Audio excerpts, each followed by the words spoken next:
आचार्य रवसेन स्वामी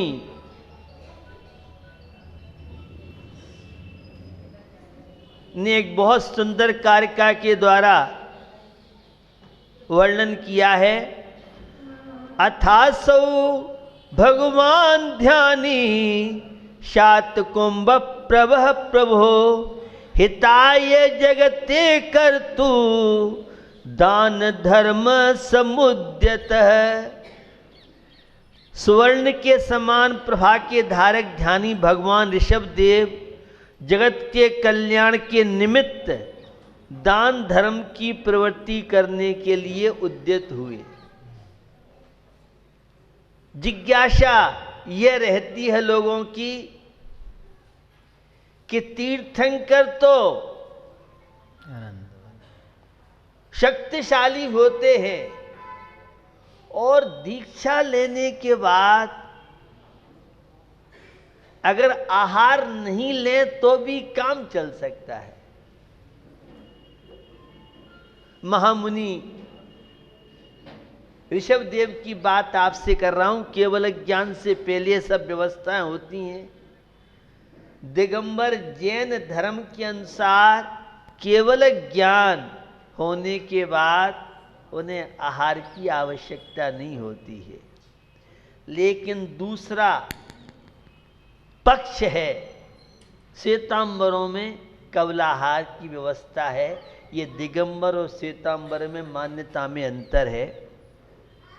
तो ऋषभ देव चाहते तो बिना आहार के रह सकते थे, लेकिन इस दान तीर्थ की प्रवृत्ति और अन्य मुनिराज किस तरह से साधना रत रह सकते हैं, इसलिए उन्होंने इस आहार परंपरा राजा श्यांस को जब श्रेय है, लेकिन मुनिराज की रत्नत्रय की साधना निर्विघ्न हो सके अन्य मुनिराज की, इसलिए वे आहार के लिए उद्यत हुए। आज आपने 1 से 28 जी अर्घ चढ़ा करके हो गए कि होने हैं? अभी आधे हुए महाराज। होने हैं। तो 1 से 28 अर्घों के माध्यम से सिद्ध परमेष्टि का गुणगान करेंगे। वे आलोचना पाठ की पंक्तियों की ओर आपका ध्यान दिलाना चाहता हूं। समरंभ समारंभ आरंभ मन बचतन कीने प्रारंभ का मोदन करके क्रोधादि चतुष्ट धर के 7-8 जो इन भेदन ते अग कीने पर छेदन ते। आलोचना पाठ में यह पंक्ति बहुत मार्मिक है। हर ग्रस्त व्यक्ति को एक बार आलोचना पाठ अवश्य पढ़ना चाहिए।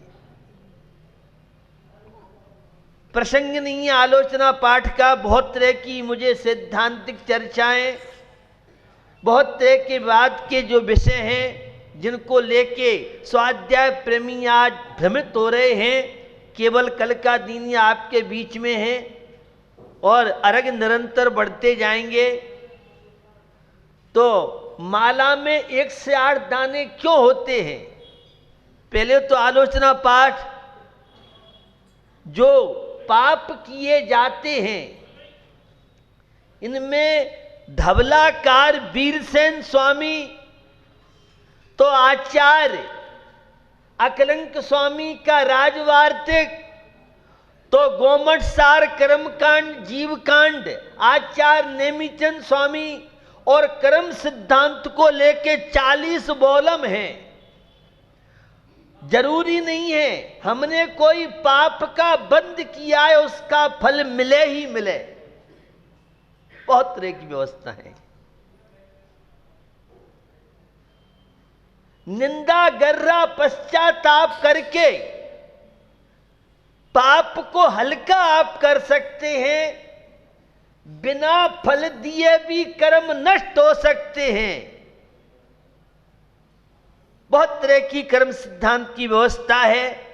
तो जो भी अगर जानबूझ करके पाप करते हैं तो ज्यादा पाप कर्म का फल मिलेगा, और अनजाने में अज्ञात भाव में अगर कोई गलती करते हैं तो उसका फल बहुत कम मिलता है। जैसी कषाय आपके पास हो तो आलोचना पाठ करने से दिन भर में जो पाप लगते हैं उसकी निंदा कर रहा। आप तो राजधानी एक्सप्रेस और प्लेन में चलते हो, आलोचना पाठ कब पूरा हो जाता है, जब पूरा होता है तब पता पड़ता है। लेकिन एक एक पंक्ति बहुत महत्वपूर्ण है, और मुझे अपेक्षा है इस सिद्ध चक्र महामंडल विधान में जितने इंद्राणी बैठे हैं 24 घंटे में एक बार आलोचना पाठ करेंगे, ये नियम लें तो मुझे लगता है सिद्ध चक्र महामंडल विधान की भी सार्थकता सफलता हो सकती है। जो नहीं करते हैं उनकी विशेष रूप से मैं कहना चाहता हूं। समरंभ जो 1 से 8 28 अर्घ चढ़ाएंगे उसमें 1 से 8 पाप दिन भर में होते हैं। उन पापों के प्रक्षालन के लिए समरंभ समारंभ आरंभ शायद आपको बिमचा जी ने बताया होगा या बताएंगे। आज आप सिद्ध चक्र महामंडल विधान में बैठ रहे थे तो बैठने से पहले नहाना है, धोना है, अन्य बहुत तरह की सामग्री अन्य अन्य जो भी चीजें हैं, यह समरंभ और समारंभ मंदिर में आकर के और थाली आदि सब तैयार आपकी हो गई हैं।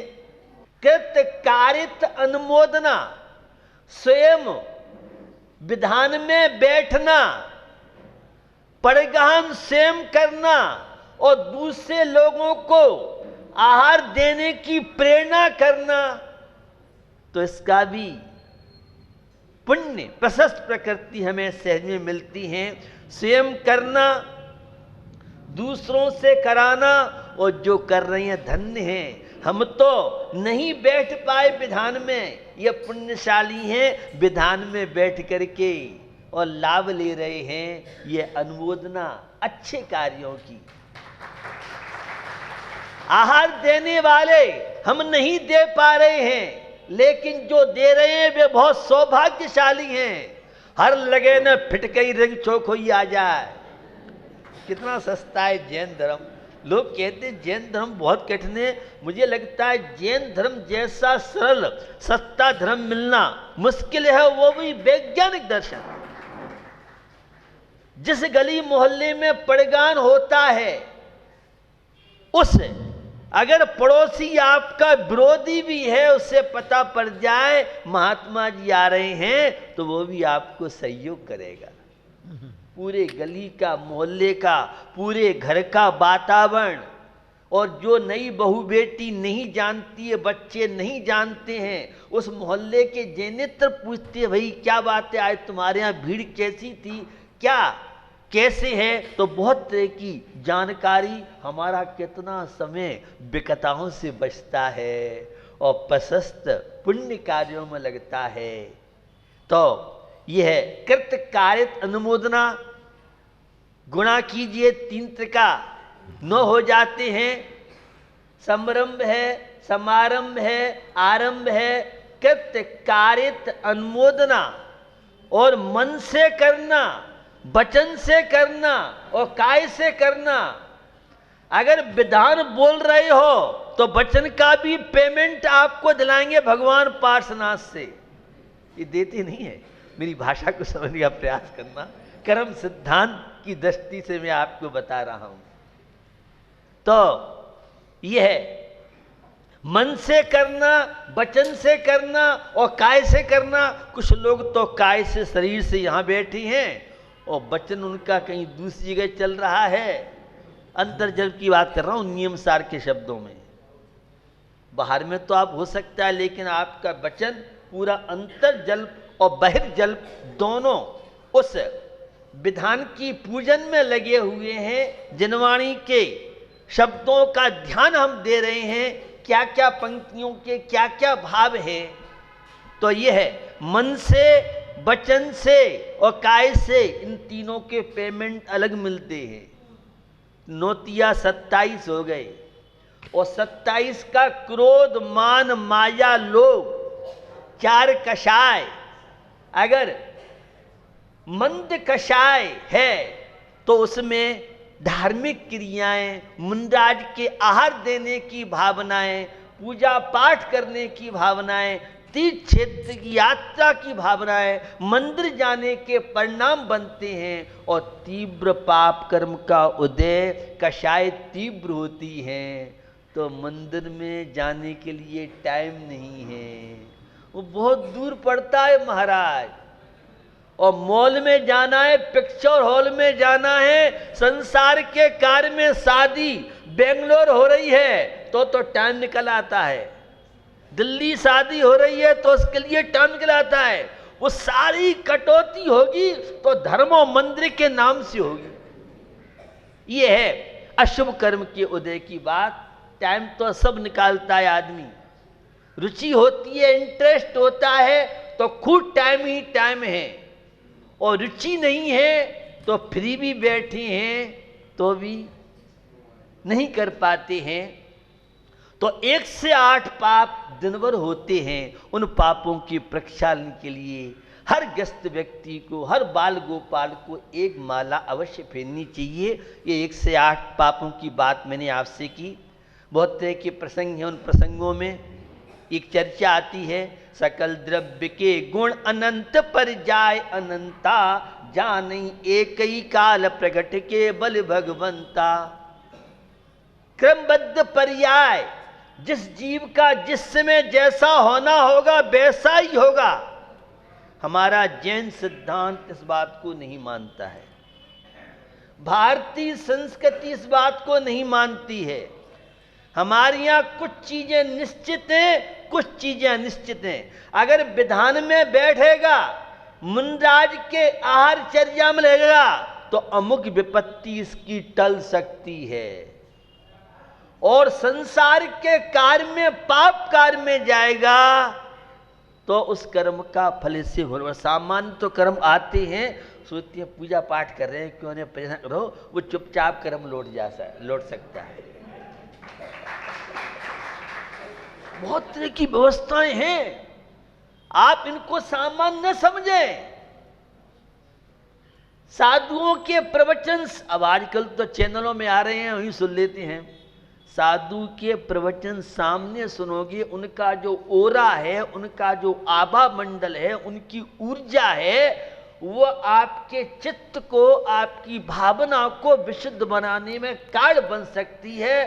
चैनल पर सुनने के बाद विचार आपकी अच्छी बन सकती है, नॉलेज हो सकता है, लेकिन उस नॉलेज के साथ एक तपस्वी संत की छत्र छाया, उसका आभा मंडल, ओरा, उसमें आकर के हमारे विचार, हमारी भावनाएं, हमारी विशुद्धि में जो अंतर आएगा, वो अंतर।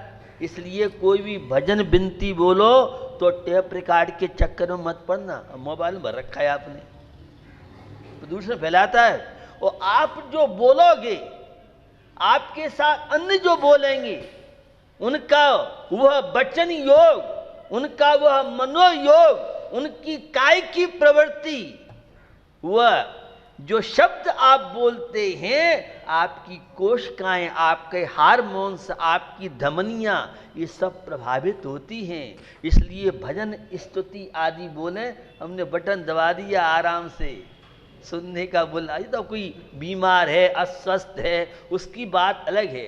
तुम ठीक ठाक भी हो और रिकॉर्डिंग कर ली, तुमने मोबाइल से सुन रहे हो। मोबाइल से सुनने का उतना लाभ नहीं है जो लाभ आप पढ़ेंगे, आप बोलेंगे, उस बोलने का अपना प्रभाव पड़ता है। एक एक शब्द का हमारे मस्तिष्क पे, शरीर पर भावनाओं पर, ये सारी बातें अब वैज्ञानिकों ने सिद्ध कर दी हैं। हमारे यहाँ तो सब बातें पहले से सारी बातें थी। खैर, कर्म सिद्धांत की बात मैं आपको बताना चाह रहा हूं, सब चीजें निश्चित नहीं हैं। कुछ चीजें निश्चित हैं, कुछ चीजें अनिश्चित हैं। लोगों ने उन पंक्तियों का दुरुपयोग किया, जो जो देखी बीत राग ने, सो सो होसी बीरा रे, अनहोनी नहीं कबहू होसी, काए होत अधीरा रे, काए होत अधीरा रे।